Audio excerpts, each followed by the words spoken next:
Bueno, bienvenidos de nuevo a Parlagrafía. Esta vez vamos a hablar de un tema que es nuevo aquí en el canal, pero que se relaciona mucho con la fotografía y es el cine. El cine y la fotografía han venido de la mano desde los inicios y en esta ocasión tenemos a un invitado especial que sabe muchísimo de cine. También de cerveza, pero bueno, en este caso el tema es el cine y la fotografía.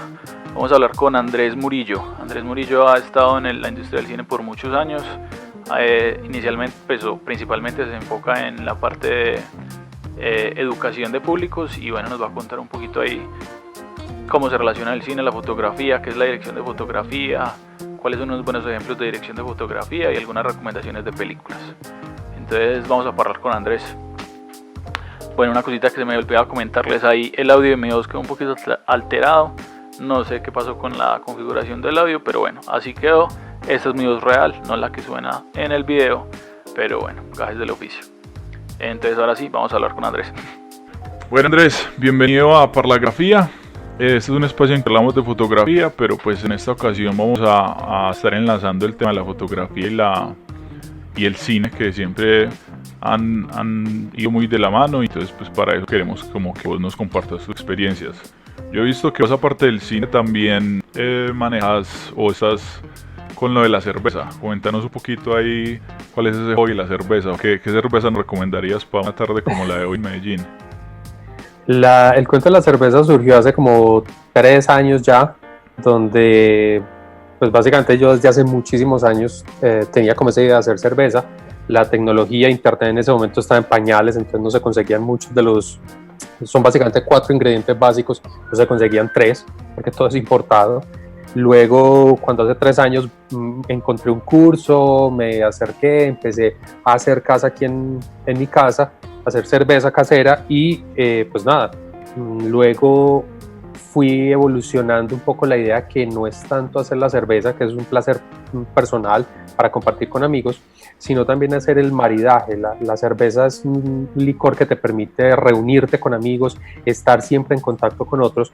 Entonces, nada, empecé como a fusionar ideas locas y se me ocurrió esa idea de hacer maridaje, pero cerveza y cultura, y pues cine, que es lo mío. Claro. Entonces promuevo mucho como esa cultura de sentémonos a hablar de cine o sentémonos a hablar de cerveza, pero pues fusionadas, claro, a hacer ese acople.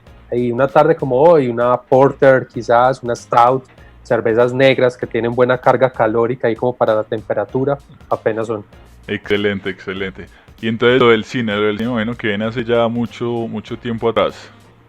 Sí, no, el cine, pues sí, desde hace más de 20 años. Yo soy comunicador social de base. Luego me fui a estudiar dirección cinematográfica. Regresé, estuve en algunos proyectos, haciendo también trabajos personales, pero digamos que eso fue antes o durante la creación de lo que era la actual ley de cine, en 2003 por ahí, y que todavía estaba muy en pañales, muy poco apoyo, era difícil hacer, pero igual de difícil que ahora, pero otras razones.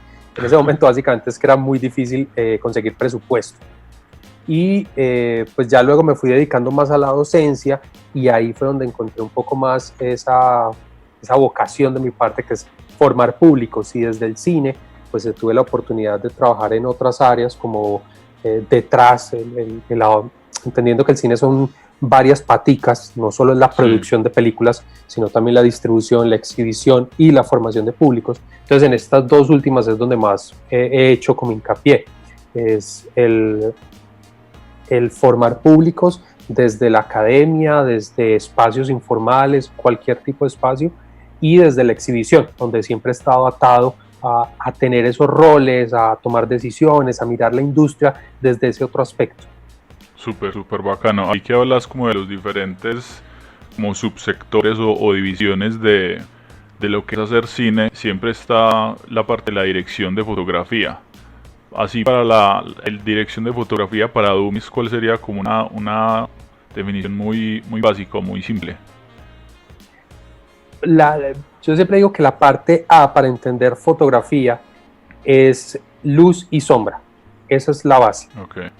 El color viene después, pero ya toda la teoría y todos los conceptos estaban aplicados desde el cine mudo y todo lo que sería la etapa del cine blanco y negro. Entonces el color le añade unos componentes, pero la base fundamental es luz y sombra.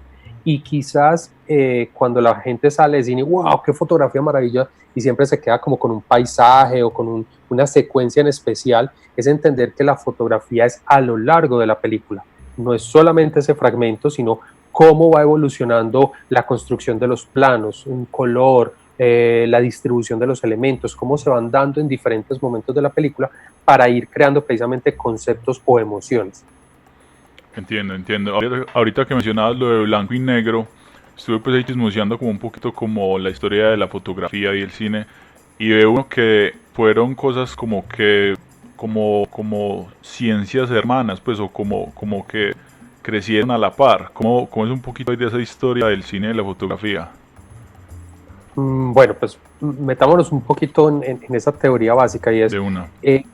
todos los elementos narrativos del cine tienen un gran antecedente conceptual, como una mamá en conceptos que vienen de otras artes. Entonces, guión de literatura, dirección, artes, actuación del teatro, música o sonido para cine desde la música, y fotografía, el gran antecesor es la pintura. El único que es exclusivo, que nace con el cine, es el montaje. Pues eso ya es otro elemento narrativo. Entonces, todos los conceptos base de fotografía para cine están dados desde la pintura. Cuando hablamos de perspectiva, de encuadre, de la distribución de los elementos, lo que está fuera de campo, todos los conceptos básicos de esa fotografía están dados inicialmente allá, en la pintura. ¿Qué pasa? Que entre la pintura y el cine está el punto intermedio, que es la fotografía, nace ahí. Y la fotografía adopta, asume parcialmente muchos de estos conceptos. Luego, cuando nace el cine, simplemente ponerlos a funcionar en movimiento. Entonces, una de las grandes diferencias de entender la fotografía, los conceptos, perdón, de fotografía para cine, es que es en movimiento. Mientras que el otro siempre ha sido estático, aquí fluyen, aquí tienen unas dinámicas internas dentro del plano que hace parte de esa complejidad de lo que hay que empezar a entender. Entiendo. Es común ver que fotógrafos migran al cine, o de dónde viene como esa gente que nutre como esas líneas de las personas que hacen cine. ¿Es común que un fotógrafo se vuelva director de fotografía, o cuál es como la carrera, pues, o como el entrenamiento, por decirlo así, de una persona que llega a ser un buen director de fotografía? Pues no hay un único camino, realmente es muy atrevido decir como que la gran mayoría se encausa. No, realmente es bastante diverso el panorama. ¿Qué pasa?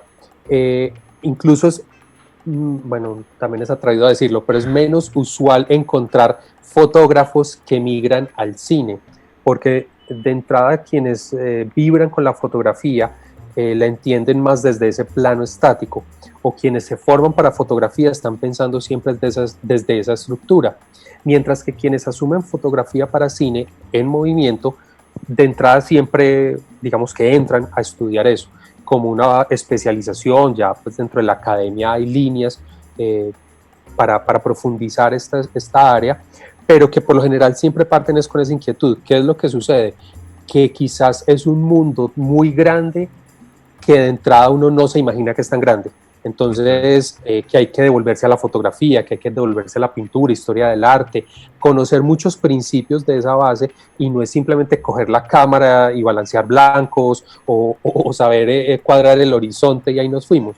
Toda esa complejidad de conceptos que se desarrollan dentro del plano hace obligatorio que es más fácil que los directores de fotografía de cine vayan a estudiar fotografía, se devuelvan a esos principios básicos, bueno, devuelvan históricamente, sí, en el buen sentido, de que vayan allá a alimentarse de esos principios básicos para potenciar su desarrollo en fotografía en movimiento. Mientras que los fotógrafos no es que no lo hagan, sino que, por ejemplo, cuando dan ese salto a la imagen en movimiento, es más fácil encontrarlos haciendo un cine experimental o unas puestas en escena, pero más del performance, sí, otras estructuras que no necesariamente son cine, o hacen parte del cine, pero en ese extremo de cinearte, de lo que es muy desde la expresión simbólica, desde elaboración compleja de la imagen y fusión con otras artes, llámese música, plástica, en fin.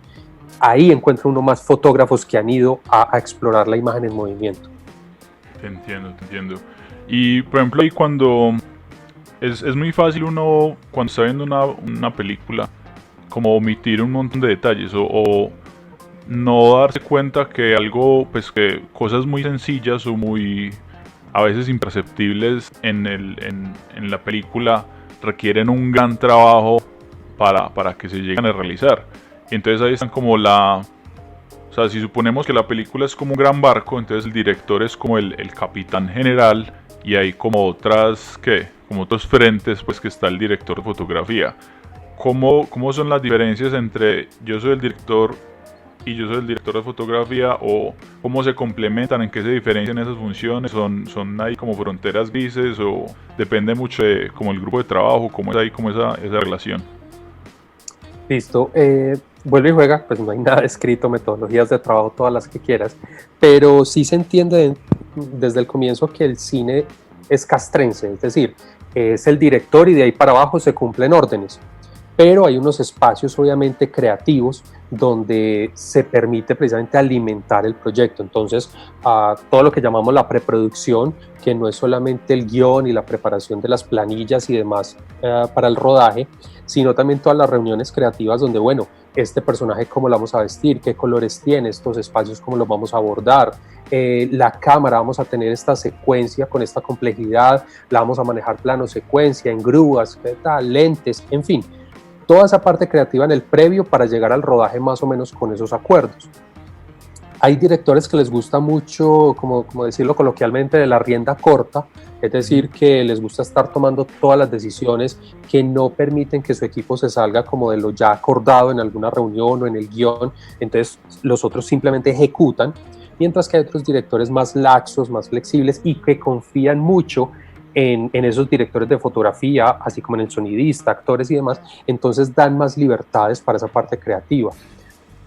Dando ejemplos de lo histórico, Alfred Hitchcock era conocido porque él, por ejemplo, nunca miraba por el viewfinder, él nunca miraba por el lente de la cámara, él simplemente daba 2, 3 instrucciones, mira, necesito un lente 50, vamos con un plano medio, ese en traveling y tal cosa, y hay muchas fotos de él sentado así y el lente de aquí, al lado del lente, y él sabía perfectamente lo que estaba mirando el lente, no necesitaba ir a verificar, entonces también era mucha confianza a sus directores de fotografía. O por ejemplo un Orson Welles, niños genios que hay en esta industria, o que hubo, y que él entraba, cuando él era actor y no era el director, dicen que era muy fastidioso, que era muy difícil controlarlo porque se le salía a lo director. Entonces él entraba al set de rodaje, pero eso está mal cuadrado, esta iluminación, aquí me va a dar una sombra que no me va a permitir no sé qué, y iban a mirar y efectivamente, entonces tocaba desbaratar todo. Entonces, es un mundo donde, como te decía, metodologías de trabajo, pero sobre todo la rigurosidad de, hay unos espacios para la discusión, pero ya en el rodaje no es posiblemente el espacio de dirección, ya es como se fue. Posiblemente algún plano, alguna secuencia se preste para modificaciones. Por ejemplo, Howard Hawks es un director, un clásico americano, uno de los creadores del western, y a él le pasaban muchos cacharros precisamente por rodar en llanuras, en esos espacios tan abiertos. Entonces, por ejemplo, cuentan, no recuerdo en cuál película, tenía una secuencia pensada con John Wayne, el cowboy mítico, plano medio que se fuera acercando con la cámara él, pues, muy cerca al personaje, y estaban en ese rodaje cuando el director de fotografía mira el cielo, mira, viene un nubarrón, viene una tormenta, hay una nube gris impresionante. ¿Qué hacemos? No, aprovechémoslo. Entonces le dio la libertad al director de fotografía, mandó a John Wayne al fondo de la llanura, pura perspectiva, un plano panorámico gigante, con ese nubarrón gigante encima, y él venía ya su caballo de espacio, que era parte del drama de lo que quería mostrar. Entonces incluyó ese nubarrón dentro de lo que no estaba planeado. Entonces mira que pueden haber variaciones al interior del rodaje, pero se respeta mucho ese régimen castrense, esa dirección. Entiendo, muy bacana. Ahí estaba también mirando que hay como ciertas películas como que marcan como cierta, o sea, no sé, voy a decir algo, efectos especiales Matrix, que es como que antes y un después, o que es como para el público en general, ese es como un referente súper claro. De pronto entrando un poquito en la dirección de fotografía, hay así como películas ícono, por decirlo así, que uno sepa como que, uy, este es un punto en la historia o este director de fotografía fue como que se salió del promedio? Pues a veces como atrevido, es muy complejo concentrarse en uno o dos. Pero sí, obviamente, The Searchers de Jordan Ford, una película de western, cowboys, y se convierte precisamente en uno de esos grandes referentes míticos, quizás en ese periodo de transición del blanco y negro a color. Esta es una película a color y terminó siendo una fotografía referente no solo para el género, sino incluso para muchas películas de acción. Cuando dices, por ejemplo, Matrix, es un referente sobre todo de lo que se conoce ahora como el Kung Fu, que son esas secuencias de acción, de peleas, artes marciales y disparos, que eso hoy parece indispensable en cualquier película de acción, están siempre presentes. La estilización de ese tipo de peleas pues marca un punto muy importante Matrix como tal. Cuando nosotros vamos al cine colombiano y vemos, por ejemplo, Todos tus muertos, es una fotografía cálida, incluso exasperante, que hace parte o acompaña muy bien el drama del protagonista. Pues no es gratuito que se gane el mejor fotografía en el Sundance, por ejemplo. Entonces, uno a uno, digamos que más que películas, es como cada año nos van mostrando pequeñas evoluciones o grandes íconos. Recuerdo mucho, por ejemplo, de Alexander Payne, Nebraska, hace unos buenos años, una película en blanco y negro, pero pues estoy hablando de 2012, 2014, la película, sí, pero es rodada en blanco y negro. Pues nada, simplemente fantástico, ese gris, esa melancolía permanente que acompaña al personaje y la historia. O películas claves desde la fotografía como Some Like It Hot, considerada la mejor comedia de la historia, de Billy Wilder. La decisión de hacer la película en blanco y negro, a pesar de que ya se hacían las películas a color, 1960, pero se van a blanco y negro por cuestiones de maquillaje, porque los dos personajes centrales tenían que vestirse de mujer. Entonces el maquillaje que les ponían era tan fuerte que se veían horribles en la cámara, en las pruebas de cámara. Entonces cuando se fueron a blanco y negro fue la manera de matizar, y eso dio muchas luces de cómo poder hacer ciertos efectos o juegos. Cuando hablamos de cine B, por ejemplo en los 70, Masacre en Texas, esa fotografía cruda, brusca, una cámara casi que rudimentaria, pero que precisamente le va dando ese estilo, esa impresión al espectador de que la sangre te salpica, en fin, pues se va convirtiendo todo un look para el género de cine B y los slasher o todas las películas de terror que después se vinieron en los 80. Entonces vamos viendo eso como íconos que cada par de años, 5 años van surgiendo de acuerdo a géneros o de acuerdo a ciertas tendencias estéticas. Por ejemplo, desde más o menos 2010 está muy, entre comillas, de moda todo lo que es esa estética de Wes Anderson, que es una fotografía muy el eje de la mitad equilibrado, un 1:1 en ambas partes, con unas tonalidades pasteles, haciendo referencia en las artes como a los 50, a los 60, pero sobre todo unas paletas de colores muy definidas de película a película. Entonces, pues bueno, eso va marcando también unas tendencias. Cuando Wes Anderson es como el ídolo de la última década. Pero vamos 20 años atrás de mi década, era David Lynch, y la fotografía de David Lynch era mucho más vibrante, mucho más de plateados y entrada de haces de luces fuertes, cámaras incluso no estáticas, pero más estables, y que de pronto estallaban en vibración. O sea, David Lynch era en su momento el que marcaba ese paradigma. Y, disculpa si me extiendo, lo que va evolucionando ahora hacia la televisión, que precisamente lo que tenemos es una migración de un lenguaje cinematográfico que va a la televisión. Entonces antes teníamos un lenguaje narrativo, netamente la cámara mostrándonos personajes y diálogos, y ahora es toda esa carga expresiva dentro de las series, no todas, pero una muy buena cantidad de series que vemos, por ejemplo, no sé, Better Call Saul. Eso es una clase de cine y especialmente fotografía 1A.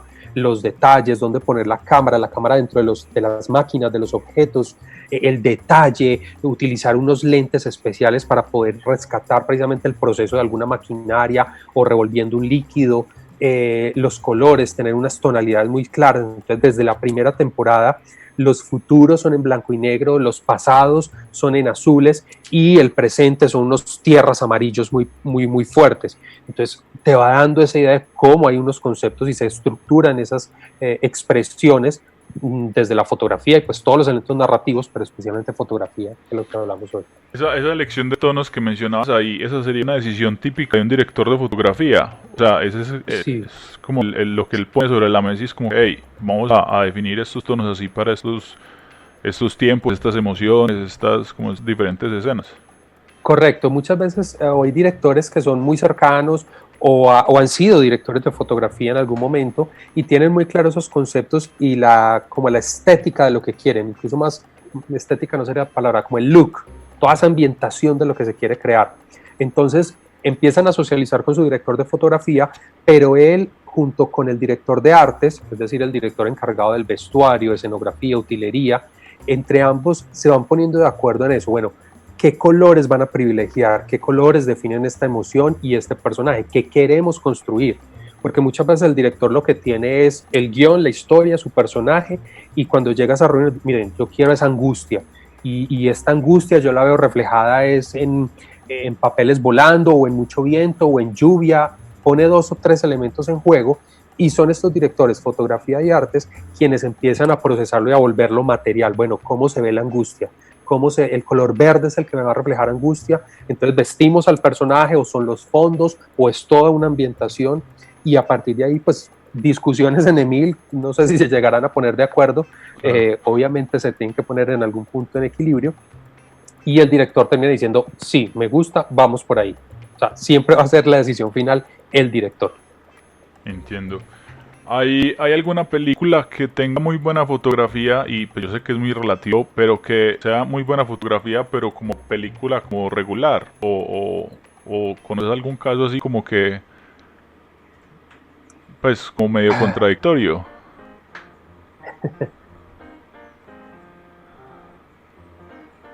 Ya me pienso. Estuvo buena. No sé, bueno, sí. Por ejemplo, las 2 últimas películas que hemos visto de González Iñárritu, y es muy mi concepto, es abierto a la discusión, pero Birdman y The Revenant son 2 películas que si uno les quita esa parte de fotografía, esa cámara vibrante del Chivo Lubeski, son muy planas. Es decir, son historiecitas muy normales, actuaciones dentro del promedio, no estoy diciendo malas, pero que no es realmente películas que te lleven a vibrar. Incluso de Birdman puede ser incluso agotadora precisamente por ese plano secuencia eterno, llevándote por el interior de ese teatro, sacarte a la calle, volver al interior. Uno en el minuto 40 está evaluando si necesita un mareol o no.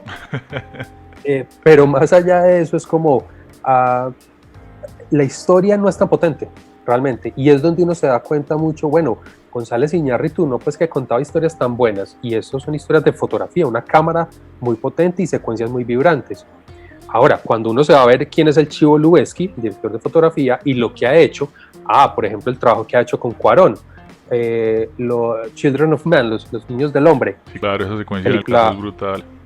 Exacto, secuencias brutales, planos secuencias, ese final cuando desde afuera y termina metiéndose el edificio y sube para allá, uno termina recordando las secuencias pero además impactado con la historia, entonces ahí uno puede ver como esa diferenciación.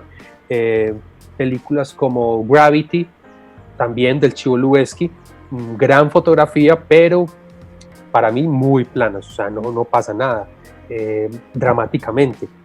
Son esos contrastes y que eso tiene gran parte, el peso recae sobre todo dirección guión, dirección actuación, ya uno tendría que mirar ejemplos puntuales, pero por ahí creo que hay unos ejemplos. Ahora que mencionábamos ahí los planos secuencia, me acordé de 1917. Ellos, si no estoy mal, ellos ganaron mejor fotografía, ¿o cómo fue la cosa? Sí, porque además pues sí era la de ganar ese año, evidentemente. Y por ejemplo, ahí, o sea, cuando yo la vi yo quedé sorprendido, pues porque los primeros, no sé, 5 o 10 minutos de la película, como que, espérate, como que en qué momento la van a soltar. Pues cuando digo la van a soltar es como que en qué momento van a cortar. Y como que me quedé esperando y ya al final, a la mitad de la película ya estaba como que, pucha, esta gente es... Pues a mí me impactó mucho ese manejo pues de película secuencia, no es película secuencia. Pero creo que no es la primera. Sí. No, han habido muchas, incluso este último, entre los segundo semestre de 2019 y ahora salieron varios títulos con esa misma metodología. para mirarlo históricamente, pues el gran referente clásico es la de Hitchcock, que es La Soga, y que nace como él lo decía, yo quiero hacer una película rápida, con un fin de semana, sentarme con unos amigos y hacer una película rápida. Y la película rápida fue un dolor de cabeza porque, claro, te equivocas en el minuto 7, un actor se te equivoca y vuelva y empieza desde el comienzo, desde el segundo 0, botar rollos de cine en ese momento. Entonces, eso incluso se le fue mucho más en presupuesto y tiempo, pero termina siendo una película de un solo plano. Ahora, ¿cómo así un solo plano? Si me estás diciendo que hay cortes, porque las latas duran entre 11 y 12 minutos, duraban eso. Es saber hacer el corte para que pareciera que es un solo plano. Entonces, en La Soga es muy normal que él se fuera detrás del abrigo de alguien, detrás de la espalda de un personaje, y en el negro de la espalda empataba el siguiente rollo y comenzaba el siguiente plano. Hoy el mundo digital lo puede hacer muerto de la risa de mil maneras, y entonces lo vimos en 1917, lo vimos en Birdman, lo vimos en Utoya, la película de este caso en Suecia, esa isla que mataron un montón de jóvenes, también un plano secuencia, que lo que se pretende sobre todo, o la importancia de trabajarlo por esa vía, es el realismo de la historia en tiempo real. Entonces tenemos una película de 90 minutos, es una historia que dura 90 minutos, sí, y debe pasar así. Entonces, transmitir al espectador como ese realismo del tiempo, estamos contra el reloj, está pasando así, hace parte de la vibración. Incluso en 1917 tenemos la evolución de la madrugada, la noche y el amanecer, o sea, final de la tarde, la noche, el amanecer. Entonces uno diría, pero es que la película dura 2 horas y ¿cómo así? Sí. Comprimen, y por eso también tiene un aditivo mayor, porque son capaces de hacer como el montaje interno del plano para hacernos la transición de que atardece, anochece y vuelve y amanece. Entonces toda la noche, que es un fragmento más o menos 10 minutos, donde él se queda al interior de una casa dialogando, que nos permite esa transición de pasó toda la noche hablando con esta chica, sale y ya está amaneciendo. Son apuestas, no decir mejor o peor, son muy interesantes, a veces funcionan muy bien de acuerdo a la temática. En 1917, como bien lo dices, a mí me enganchó también y me mantuvo al filo. En Utoya, por ejemplo, también es muy vibrante porque el atentado duró exactamente 92 minutos, eso dura la película. Wow. Entonces nos lleva como al realismo de lo que vivieron estos chicos huyendo de un francotirador detrás de ellos. Pero por ejemplo, como decíamos ahora, en Birdman también hay una transición de tiempo amplia, pero incluso no se sostiene, o sea, uno termina como que ya agotado, queriendo que llegue el final de la película. Claro. Ahorita que mencionabas a Hitchcock, devolvámonos un poquito ahí como a la historia, y hubo como, pues, hoy, entre muchos eventos que sucedieron, es como la llegada del color y mucho después la llegada del cine digital. ¿Cómo esos dos eventos impactaron ahí la fotografía en el cine? Pues o fue mejor, lo restringió, pues, obviamente con el color como que había una variable más con que jugar, pero ¿cómo fue como esa reacción ahí? Mira, es muy paradójico. Se dice que el cine blanco y negro pues no importaba el color, se podría pensar, pero no. Los directores y los directores de fotografía tenían muy claro que cada color tiene un referente en el gris. Uh-huh. Entonces tenían que jugar con los matices de los grises. Entonces era muy importante. El vestuario de estos personajes son en verdes porque me da un gris, y estos en rojo porque me da otro gris, y así me iban generando los contrastes en la película en blanco y negro. Entonces siempre hubo una conciencia del color. Luego se da una transición, empieza las diferentes vías para poder traer al color al cine, muy rudimentarios, algunos muy pasteles brillantes, en fin, hasta el Technicolor, y de ahí brincamos al color propiamente, que realmente la esencia es el cine verlo a color, porque el humano, el hombre, ve a color. Nosotros no vemos en blanco y negro. Entonces realmente el apuro de tener películas a color era más para tenerlo más cercano a la manera como nos relacionamos con el mundo, tenerlo más realista. Y por eso después del color, al tener una película en blanco y negro, se convierte con una mirada más poética, más melancólica o gris, bueno, ya la interpretación que se le quiera dar. Pero sobre todo entonces surge el color con eso. Y como bien decías, sí, se le añade entonces ahora sí temperaturas y cercanías psicológicas a ciertos colores. Que el rojo nos significa fácilmente amor o pasión, sangre, muerte.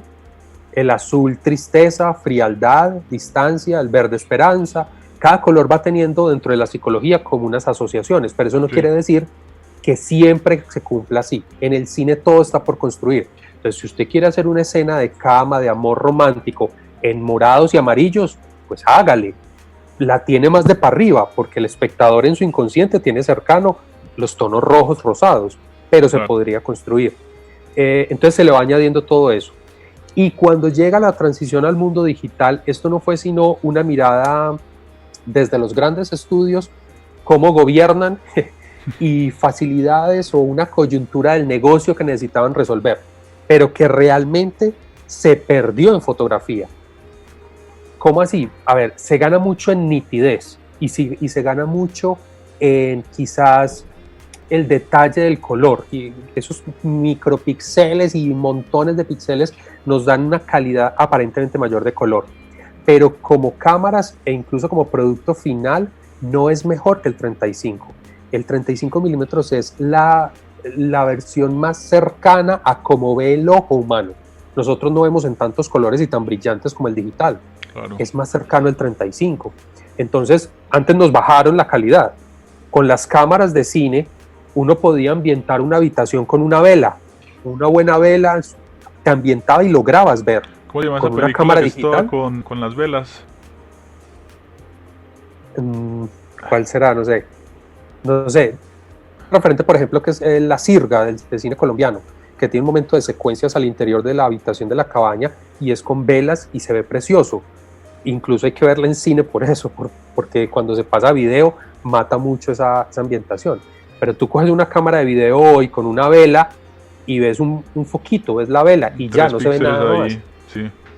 Correcto. Entonces mira que de alguna manera se perdieron elementos. Entonces, el que pasa es que es otro rollo más complejo, pero es entender cómo hicieron una jugada los grandes estudios para llevarnos al mundo digital. Les funcionaba mejor.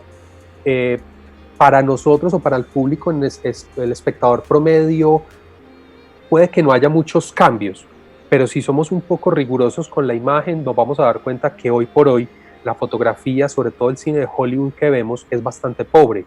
Se matan los contrastes, todo brilla, no hay sombras, todo parece plateado, todo es como muy, muy vibrante a los ojos, pero realmente no, pareciera que no hay matices. Y cuando surge una película con esa fotografía, ay no, es que eso es muy intelectual, no, es que eso ya, hombre, más o menos algo así le pasó al Padrino, ¿no? Porque el Padrino tiene escenas muy oscuras, que los ojos de Marlon Brando que no se le veían, esa fue como una de las críticas que le hicieron.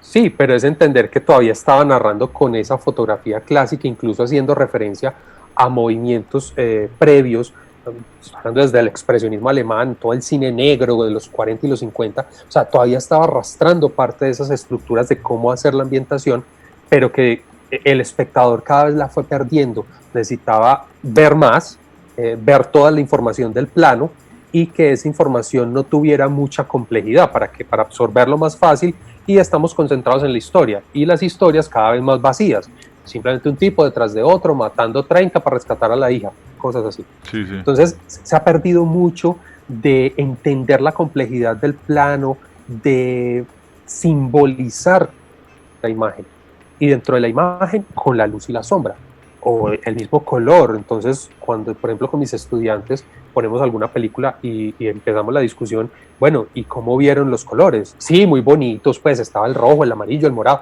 porque yo sé que ese color tiene todos los colores, pero ¿cuál privilegió? ¿Cuál color definía un personaje o definía un concepto? Y les cuesta. Entonces nos quedamos patinando en ese concepto. Eso se ha perdido mucho, sobre todo en esta era digital, donde es ventajas y desventajas. Es muy fácil hacer, es muy fácil grabar, es muy fácil coger un celular y tener una imagen bonita dentro de esos nuevos cánones, y para poder narrar una historia, pero otra cosa es, exacto, y distribuir el cine, pero otra cosa es darle profundidad, darle al celular, a esa imagen pasteluda, no, vamos a darle contraste, una sombra fuerte, vamos a traer en primer plano tal objeto y una distancia focal adecuada para este borrón, qué sé yo, empezar a construir conceptos con el mismo celular, eso no, ahí está más difícil, yo casi no he visto por ahí. Hay una película que la hicieron toda, pues no sé si hay varias, pero pues, ahorita que estaba mirando, hay una que fue como la que marcó, pero no recuerdo el nombre. Pues el man decía, no, yo tengo un iPhone, lo pongo en un estabilizador y ya me voy detrás de los actores y chao, con eso hicimos la película. Sí, eso se empezó a poner muy, muy de moda, no sé, hace unos 6, 7 años, y entonces uno ya, por ejemplo, encuentra estabilizadores manuales con ganchos de ropa súper divertidos para tener en casa, y con eso se ruedan, y es verdad, creo que era un director de ascendencia oriental, si no estoy mal, y que era esa iniciativa de simplemente, yo quiero contar, y hágale, es perfectamente viable, así debe ser. Pero lo que como espectadores debemos tener es el filtro de no todo el que narre o cuente lo está haciendo bien. Mínimamente tiene que haber un filtro. No porque se narró la historia es bueno, porque entonces estaríamos diciendo o estaríamos cayendo en un concepto netamente como de cuentos, de cuentería, de que nos estén narrando historias y tener una fotografía netamente narrativa de contexto.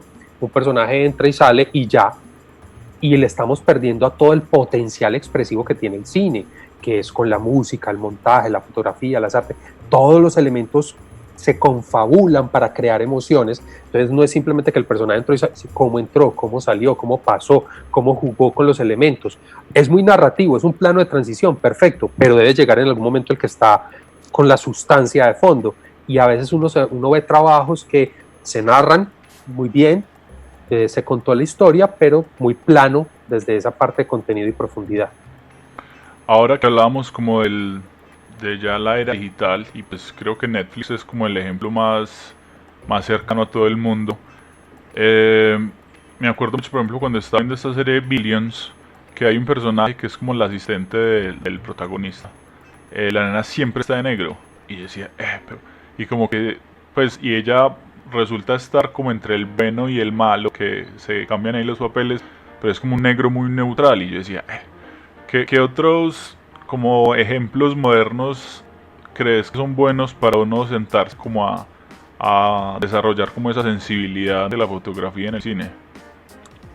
Pues yo creo que la que ha puesto un punto muy alto es Breaking Bad, la serie de Vince Gilligan. Esa serie tiene unos capítulos que son simplemente lecciones de cine. Quienes hayan visto la serie recuerdan un capítulo que se llama La Mosca, y es un capítulo que no necesariamente es importante para la historia, es más bien incluso intrascendental, pero la manera como pone esa cámara, ese gran angular desde el punto de vista de la mosca, cómo empieza a ver ese laboratorio, todo ese juego, wow, fantástico. Cuando uno busca información en internet, ve que cada temporada va teniendo unas paletas de colores en evolución para los personajes centrales, es decir, Walter White y Jesse, mientras que los personajes secundarios tienen unas paletas de colores que se sostienen en el tiempo, pero tienen pequeñas evoluciones. Entonces, por ejemplo, el morado de la cuñada, que es uno de los más evidentes, la cuñada siempre está en morados, siempre, en cualquier, la ropa, el bolso, la cortina, siempre. Pero los azules y los amarillos que jugó la esposa, Skyler, estuvo en eso, en evoluciones, de acuerdo al momento de la tensión, estuvo en una evolución. Entonces así, es una serie que lo puso muy, muy potente. Y otra que recién está en desarrollo, evolucionando, pero también entonces entender quién está detrás, es Kirin, de Michel Gondry. Michel Gondry es un director francés, te la tienes que eres fantástica. Uy. Es un director francés, el de Una mente sin recuerdo. El extraño resplandor de una mente sin recuerdo, la de Jim Carrey. Epa, gracias. Nunca puedo con ese título. Listo, esa película gustó mucho. A los jóvenes cada vez que la encuentran, wow, qué bella esa película. Y si ven un poco más del director, Michel Gondry, pues él tiene un estilo muy particular. Le gusta mucho los collages, el stop motion, hacer unas cosas muy particulares con el color y la imagen. Pues bien, hace un par de años volvió y se reunió con Jim Carrey y sacan esta serie. Esta serie es fantástica porque es la historia de un comediante, es un tipo que tiene como un programa infantil, haz de cuenta Plaza Sésamo, hace 30 años. Entonces el tipo es un ícono para todas las generaciones. Y ese comediante, cuando empieza la serie, está en depresión porque un hijo acaba de morir y está próximo o se está divorciando. Adivina qué actor está coqueteando con la depresión. Jim Carrey. Entonces, la historia es fantástica. Cuando uno empieza a mirar el juego que hace con las cámaras y los colores, la puesta en escena, fuera de que es el estilo Michel Gondry, que eso es muy gratificante, uno poder ver algo, eso es de ese director, ese es su estilo, es decir, es honesto consigo mismo. Además, la profundidad, la manera como llega a conectar al espectador con ese personaje y su historia. Este año recién se lanzó la segunda temporada y yo recuerdo que como en el capítulo 5 o 6 tuve que parar una semana, me golpeó muchísimo, me pareció un capítulo bellísimo, súper duro, triste, tocó parar para volver a tomar ánimo y terminar de ver la temporada, entonces súper recomendada. Son ejemplos así súper top de lo que te está marcando la fotografía hoy en las series. Better Call Saul es de los mismos creadores de Breaking Bad, ¿cierto? Sí, son de los mismos creadores, mismo Vince Gilligan. Él ha creado lo que llamo como una comunidad de todo, tanto de los actores como crew, director de fotografía, sonido, montajista y demás, guionistas sobre todo.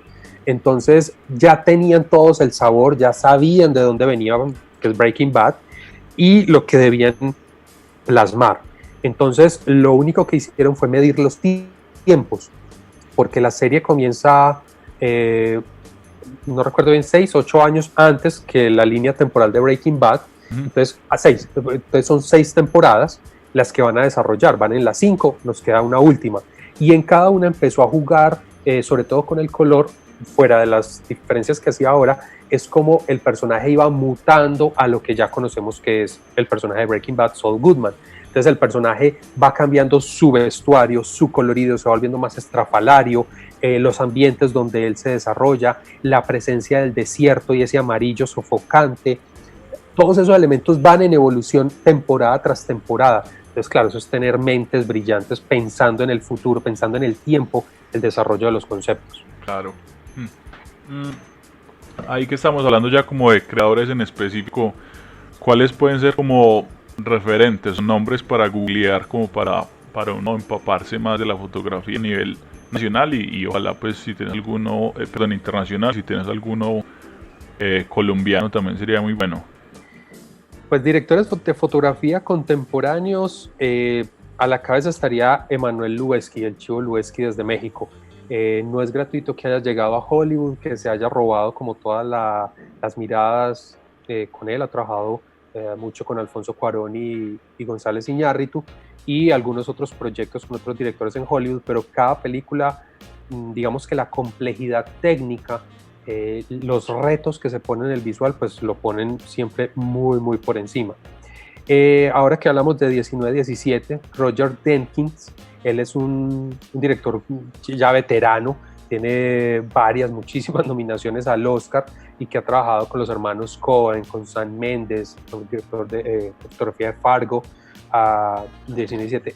Son títulos que lo hacen ver a él bastante interesante, sobre todo porque es con una cámara un poco más tradicional, a pesar de que 1917 es muy arriesgada, pero en sus otros trabajos es más tradicional, pero la carga del color, la potencia del color para los personajes es increíble, es muy, muy buen director. Otro a destacar es Robert Richardson, también veterano. Él ha trabajado mucho con Scorsese y con Tarantino. También tiene películas, por ejemplo, como JFK de Oliver Stone. Entonces, cuando uno hace como esa relación director de fotografía en grandes películas, uno ya sabe que va muy a la fija. Se hacen pues como esas buenas mezclas. Uno de los grandes, ahora que preguntabas las películas clásicas, Apocalipsis Now es quizás una de las más potentes en montaje, sonido, fotografía, que puso un punto muy alto en esa cinematografía contemporánea. Ahí el director de fotografía fue Vittorio Storaro, que también pues se la soyó muchísimo, la explotó bastante. El de uno que ha trabajado con el de Interstellar y las de Batman, Christopher Nolan, por Dios. Ok. Casi que no. El otro director de fotografía interesante que ha trabajado con Christopher Nolan es un sueco, Hoyt van Hoytema. Ha trabajado en Interstellar, Her, con Spy Jonze, un director que resulta bastante interesante desde Europa. Y digamos que Steven Spielberg, que sin ser necesariamente el director de fotografía, con él han trabajado varios nombres interesantes, él como personaje la tiene muy clara. Spielberg sabe cómo poner la cámara, sabe sus temperaturas, colores, profundidades, cómo enmarcar su personaje para el momento dramático y siempre sacar la lágrima. Es un director muy, muy potente. Y quizás pues también Gordon Williams, que trabajó varias películas con Woody Allen, como Manhattan, Selig, La Rosa Púrpura del Cairo, que trabajó también El Padrino con Ford Coppola. Entonces Gordon Willis también termina siendo uno de esos directores claves. ¿Qué es lo que pasa? Que casi todos estos directores, salvo Lubezki, todos son ya muy veteranos. Es decir, ¿dónde está la sangre nueva? ¿Dónde se está refrescando? Y posiblemente sí hay, obviamente sí deben haber estas nuevas generaciones, pero no están llegando todavía a ese punto de consolidación, grandes obras impactantes, películas que queden precisamente en la memoria por ese trabajo fotográfico. O sea que hay espacio ahí para las nuevas generaciones que todavía hagan como su estampa. Mucho y más con esto de lo digital. Eso pienso que es un campo que permite o abre, expande la imaginación, borra todos los límites. Para mí siempre la invitación es más como poder generar concepto al efecto especial. Vos puedes hacer todo el mundo digital que querás, pero que eso tenga una razón, un sentido, una construcción para algo. Cuando uno ve cosas mucho más sencillas que realmente están consiguiendo el significado, es donde, y los que tienen plata, ¿por qué no lo hacen? Recuerdo, por ejemplo, 500 días con Summer, una película independiente, sencillita, romanticona, que tiene un efecto de hacer unas transiciones a animación. Y uno dice, pero con mucho sentido, o sea, cómo está sufriendo el personaje, cómo logra ver el mundo del personaje a través de esa animación. Entonces, si en una película tan sencillita se pudo hacer eso, ¿por qué las que tienen esos grandes presupuestos? Hombre, muchas veces los rayos láser y las espadas láser son muy cautivadoras para la emoción y la acción, pero también deberían tener y poder construir un significado más profundo. Y vamos, que Star Wars lo puede tener o le podemos dar esa complejidad, pero que como Star Wars no están las otras 50 al lado de las invasiones alienígenas y solo efectos especiales. Claro, claro.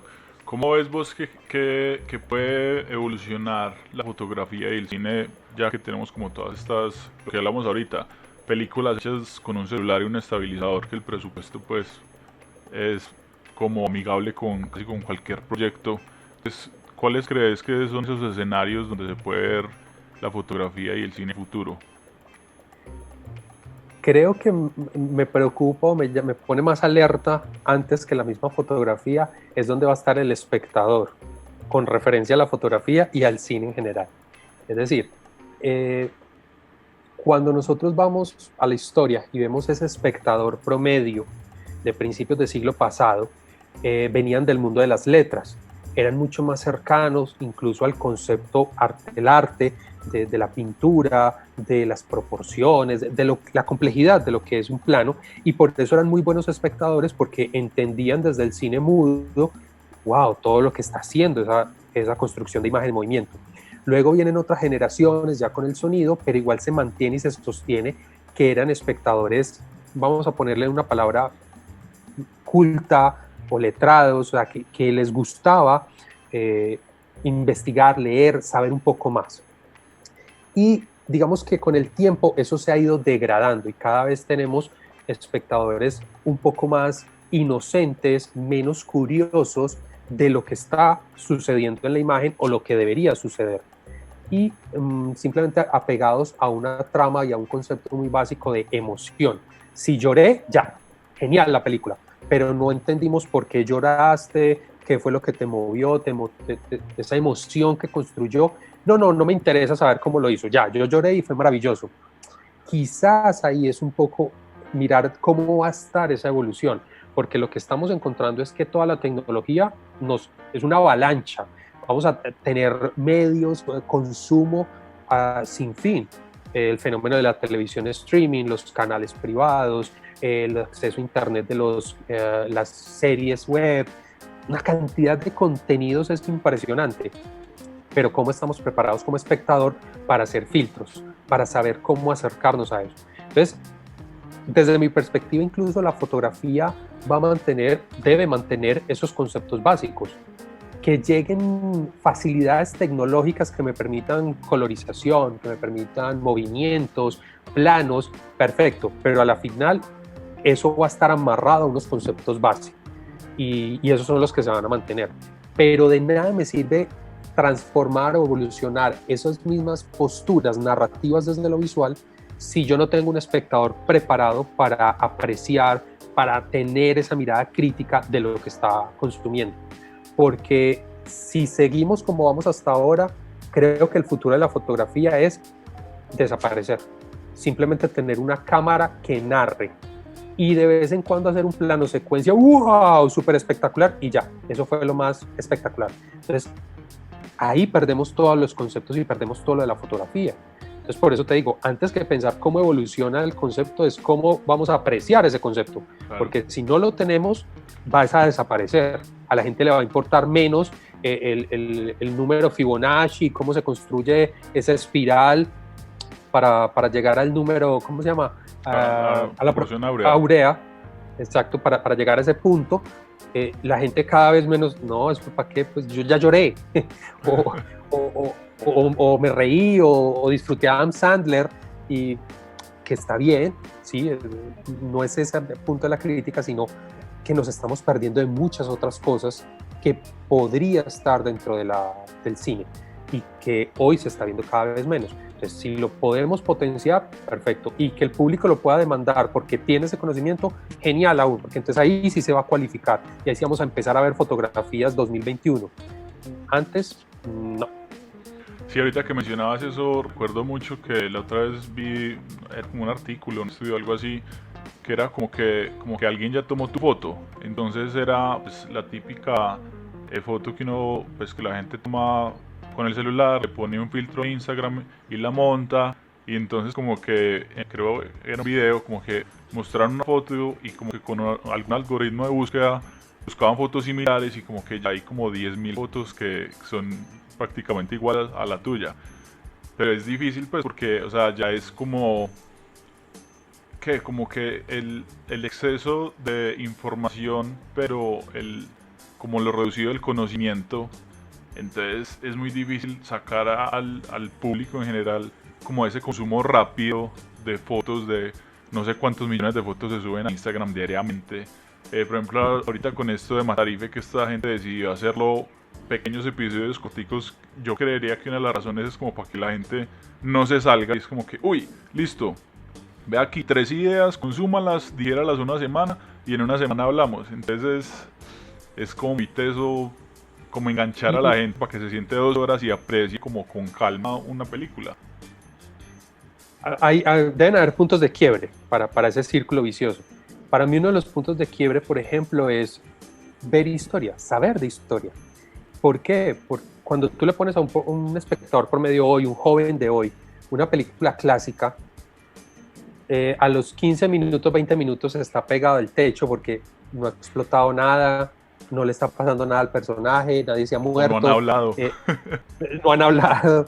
Y eso que ahora tenemos pues mucho cine silente, pero bueno, en ese día es como, están esperando la adrenalina de la acción, de una narrativa, pero no están disfrutando, no se están dando la oportunidad de ver y entender lo que está pasando en el plano.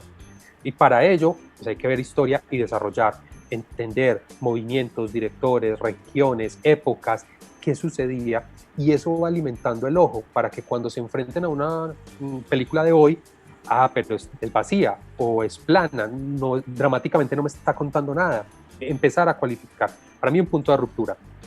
Lo otro, como bien decías, es si uno mira una película, una comedia romántica de hoy, Jennifer Aniston y su perro, ves una y ya has visto las otras 38, Sí, porque es exactamente la misma estructura y es el mismo aprieto y y sortea esta situación y todos felices al final. Y siempre el mismo amigo secundario que es el que le ayuda y el antagonista que se quiere acostar con la novia. Todos tienen la misma estructura, lo mismo que estás diciendo en la fotografía. Entonces, ¿cómo como espectadores tenemos la capacidad de decir, hey, yo ya vi eso, qué pereza, no pago boleta por ver lo mismo? Eso empieza a quebrar el mercado, eso empieza a darle otra línea. Es que a mí me gustan esas películas y siempre, bueno, válido, pero solamente eso, o sea, solo consumir ese tipo de obra, cuando hay tanta variedad y se puede dar tantas oportunidades de conocer otras historias. Entonces, mira que volvemos a sacar como el punto de reflexión es más hacia el espectador. Es muy difícil decirle al artista, al que crea la obra, construirme este tipo de películas. Es que el público va a pedir este tipo de películas. No, el director, el que crea la obra, hace lo que considere, quiera, crea, pueda hacer. Así como el que toma la foto, es la foto que deseaba sacar. Pero es el ojo del espectador el que debe estar cualificado para decir, hombre, esta foto es una más de tantas, esta película es una más de la lista, o wow, esta sí sobresale, este sí tiene un mérito, este tiene un ojo y está contando algo distinto. Porque para poder diferenciarse de las 10.000 fotos de Instagram, tendría que conocer un poco de movimientos de fotografía, grandes fotógrafos, historia. Vuelvo a hacer lo mismo. ¿Verdad? Mira que es como un círculo en sí. Y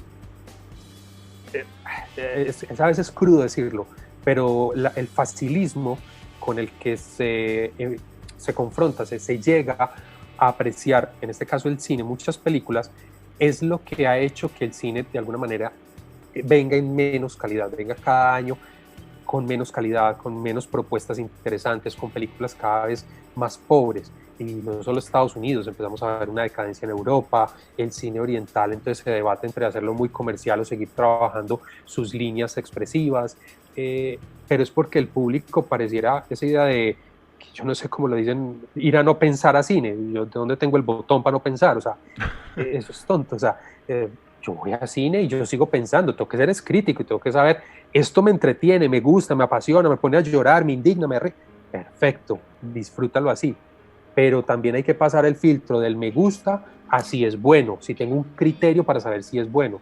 Y para desarrollar ese criterio, formarlo, abrirlo a este tipo de espacios de discusión, leer, compartir con otros, hacer cursos, porque yo pienso que una característica que tiene el cine es que es de un gusto amplio, o sea, es como la música, es un arte para muchísima gente con la que se conecta y llega. Entonces, si uno disfruta tanto el cine, ¿por qué ser tan pasivo frente a él?